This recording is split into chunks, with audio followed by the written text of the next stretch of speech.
പുരുഷന്മാർക്ക് വേണ്ടിയാണ്. ഇന്ന് ക്ലിനിക്കിൽ ഒരു പേഷ്യന്റ് വന്നു. 20 വയസ്സുള്ള മെയിലാണ്. കംപ്ലൈന്റ് വേറെ ഒന്നല്ല, ലിംഗത്തിന്റെ അഗ്രഭാഗത്ത് ഒരു ഫംഗൽ ഇൻഫെക്ഷൻ വന്ന് ചൊറിച്ചിലും പുകച്ചിലും അനുഭവപ്പെടുന്നു.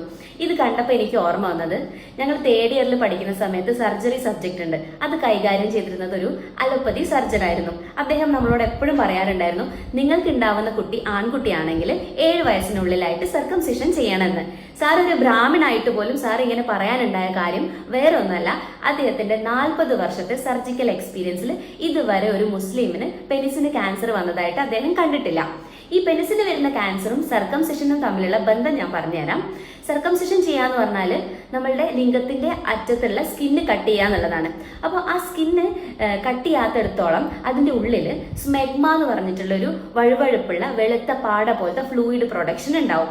ഇത് നമ്മൾ മൂത്രം ഒഴിക്കുന്ന സമയത്ത് നമ്മളുടെ ഈ സ്കിന്നിന്റെ ഇടയിൽ മൂത്രം തങ്ങി നിന്നിട്ട് ഈ സ്മെഗ്മയായിട്ട് മിക്സ് ആയിട്ട് അത് ഇറിറ്റേഷൻ ഉണ്ടാക്കും, ചൊറിച്ചിലുണ്ടാക്കും, ഇൻഫെക്ഷൻ ഉണ്ടാക്കും.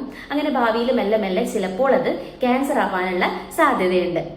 ഈ വീഡിയോയിൽ കൂടെ ഞാൻ നിങ്ങളോട് സർക്കംസിഷൻ ചെയ്യണമെന്നൊന്നല്ല പറയുന്നത്. നിങ്ങൾക്ക് ചെയ്യാൻ പറ്റുവാണെങ്കിൽ നല്ലത്. ഇനി ഇല്ലാന്നുണ്ടെങ്കിൽ നിങ്ങൾ ലിംഗം എപ്പോഴും വൃത്തിയായി സൂക്ഷിക്കുക.